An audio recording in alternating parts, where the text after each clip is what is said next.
Typhus জ্বর, typhus fever. উপস্থাপনায় আমি মোহাম্মদ মুর্তাজুল ইসলাম। টাইফাস জ্বর বা টাইফাস ফিভার। টাইফাস জ্বর একটি সংক্রামক ব্যাধি।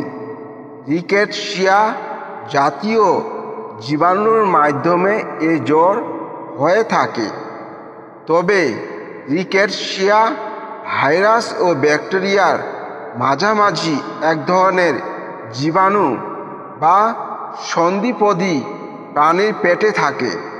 এসব কীটপতঙ্গের পায়খানা থেকে জীবাণু বের হয় এবং তা মানবদেহে প্রবেশ করলে টাইফাস জ্বর হয়। আমাদের দেশে এ রোগ তেমন দেখা যায় না, তবে নোংরা পরিবেশে বাস করলে এ রোগ হতে পারে।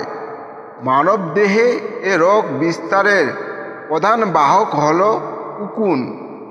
ইউরোপ মহাদেশে এ রোগ ব্যাপক আকারে হয়।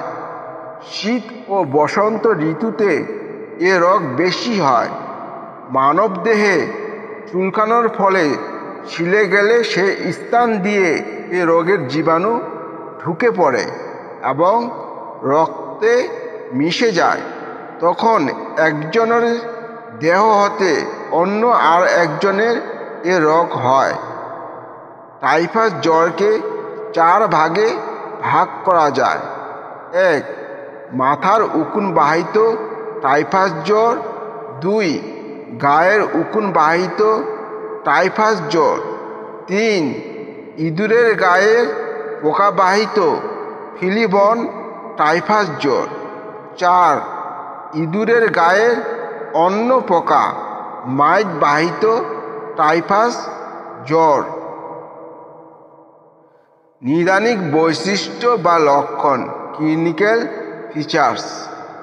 1. হঠাৎ হাই ফিভার হয়ে এ রোগের প্রকাশ ঘটে। 2. হাত, পা, কোমর ও ব্যথা, মাথা ব্যথা থাকে, রোগী অসুস্থ হয়ে পড়ে। 3. এ জ্বর 10 দিন স্থায়ী থাকতে পারে। 4. জ্বরে 4 অথবা 5 দিনের মধ্যে শরীরে এক প্রকার র্যাশ বের হয়। প্রথমে এ র্যাশ কবজিতে, তারপর পা এবং একদিন ও এক রাতের মধ্যে পেট, বুক ও পিঠে উঠে। 5.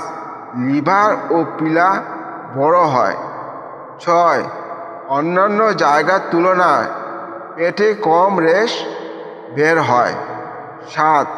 রোগের প্রকোপ বৃদ্ধি পেলে ত্বকে রক্তক্ষরণ হতে পারে।